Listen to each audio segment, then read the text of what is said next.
So I'm going to do a little catch up. I think when I left off the other day, I had started putting some boards up on the deck, but I hadn't attached any of them.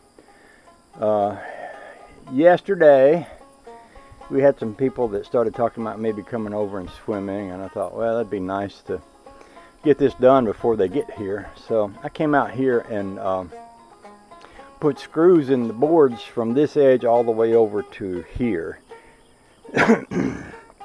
And the reason I didn't go further is this is how many boards I could go before I started having to cut boards to fit up to this deck here. And walk down here. Maybe you can see. See, I'm going to have to nip off a corner here so that this board will go into place. I'm going to have to do the same thing here. Then I'm going to have to do another fancy cut here. So I'll be doing that. Probably that'll be the first thing I do this morning. And then I need to fill in the rest of this. What I did do is I got boards in here and I didn't get all the screws that I'm going to want to put. I got at least one screw in each board. And up here, this ladder is a pontoon boat ladder.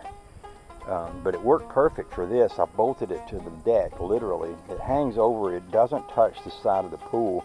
And you can go up and down that ladder and it doesn't touch the pool on the bottom, so it won't do any damage to the pool. I also went underneath this deck. I had a couple of little pieces here on the end that used to bend down and go down into a slot on the pontoon boat. I drilled the hole out, I put a bolt through that under the deck and put a reinforcing board for those to go into. That makes this pretty sturdy. Now the old ladder here used to sit in the pool and the bottoms of those legs sat on the bottom of the pool. My thinking was that can't be good for the pool, because sooner or later those little feet down there would wear a place out in the bottom of the pool, and that wouldn't be good at all. So what I did with this one is I just sat it over here with the feeling that, you know, a lot of times I might be up here on the deck and I want to climb down here and operate the pump, which is like what I'm doing today. So I believe this pump is set on recirculate, which is what I want to do, because this thing has a skimmer, and if you run the pump, the skimmer will pick up all the bugs and things that have landed in the pool overnight. If you look right here, you can see there's a bug right there. It's gradually going to be sucking water in, and it will suck bugs. You can see one right out here that have landed on the top of here into this skimmer and catch them in this basket. That way they don't wind up in the pool or in the filter of the pump, which is right there. So generally every morning I come out here and cut the skimmer on, let it be skimming the bugs off the top. Then I'll come and put the filter on and let the filter run. So having showed you all of that, I'll go back up on the pool and I'll go back around to, by the way, one of the things I should probably explain, and it may not need explanation because you've seen me out here working in the hot Georgia sun more than a little bit, but you don't want to overheat yourself when it's really hot, and it's been up into the high 90s and low hundreds here. So I can get out here and do a little work, but when I start feeling like I'm getting too hot, I need to quit and go in and cool off, which is pretty easy to do. We have air conditioning inside. A lot of times I'll go in and work on making videos. Now what I'm going to do this morning is, I mentioned this board over here, and I'm going to literally start with this. I'm using a different, I've got a nice tripod here that's different than the ones I normally use. And I'm going to try to fit it in such a way that I can angle this camera right there. So what I'm going to need to do this morning, to start with, I'll cut this board. And the best way to do this that I can think of is get a tape measure.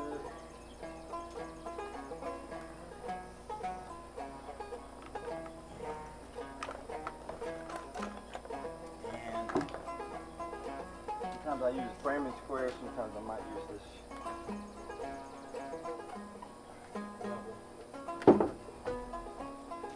And I'm going to need a pencil. But what I need to do is,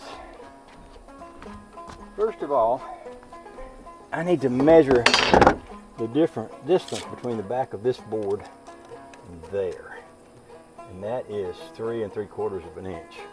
So I need to take off 3 3/4 of an inch here. Now, maybe that if I set this framing square here, put it right up against that, and check my measurement. That says 4 inches.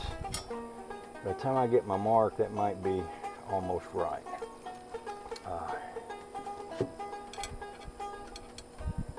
It's almost 4. I could also go this way, which is a little thicker. And I might want to cut less, even though it might mean I wind up cutting more often. And that's 3 1/2. And I need 3 3/4. Let's go back to this one.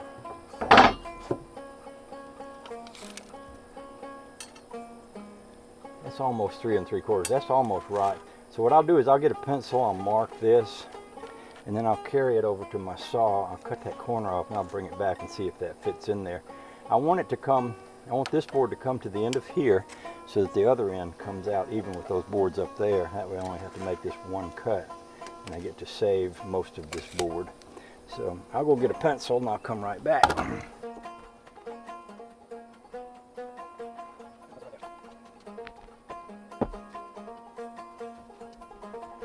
So I'm going to mark this right there. And then I'm going to take this whole board up, carry it over to my saw, and I'm going to cut that piece off right there.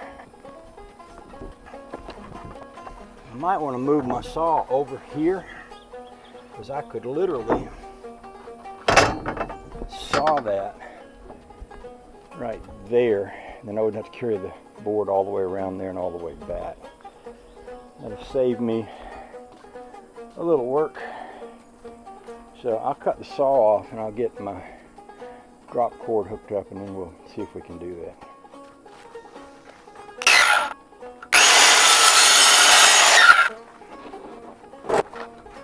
Okay, now we'll go back over here and we'll see if that's going to fit.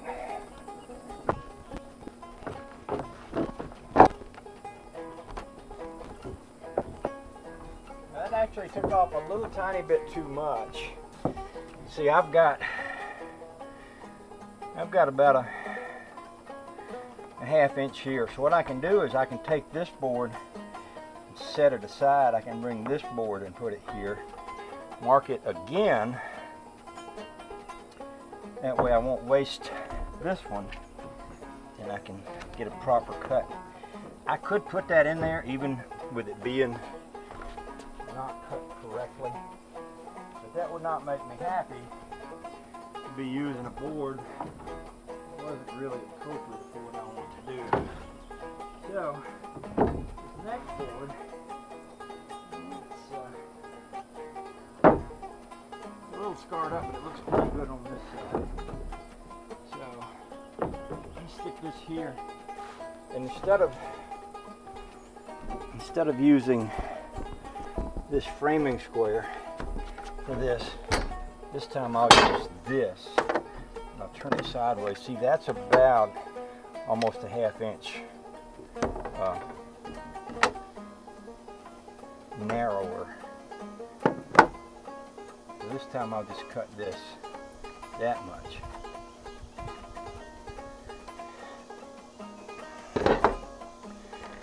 And then we'll go through the same process. Now I may want to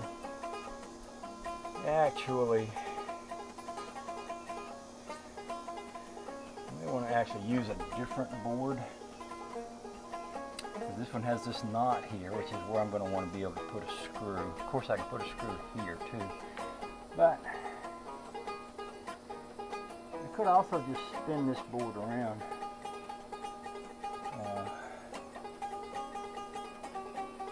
let's do this. Set this one over here. And let's set this one over here too. Because I really want this to look good.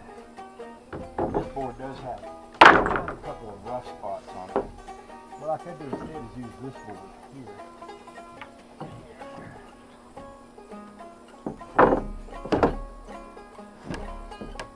Use that board. Right there. Now, do the same thing with my pencil.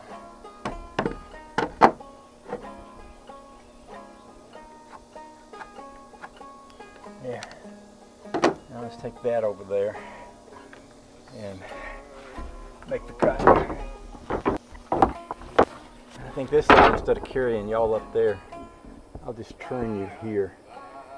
That way you can see me over there as I make that cut.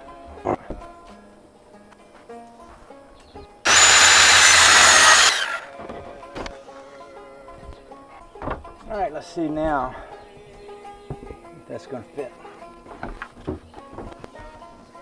Now see, this is good because I can get a screw here and get one kind of at an angle into this board, which I want to have that extra connection between this porch and this porch. So I'll shoot a long screw down into here and a short one here, and then I'll work my way back down. There's a little bit of a gap in this board, and sometimes you can pull that out when you put your screws in it.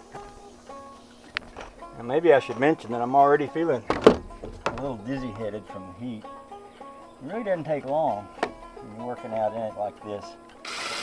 You get overwhelmed by it.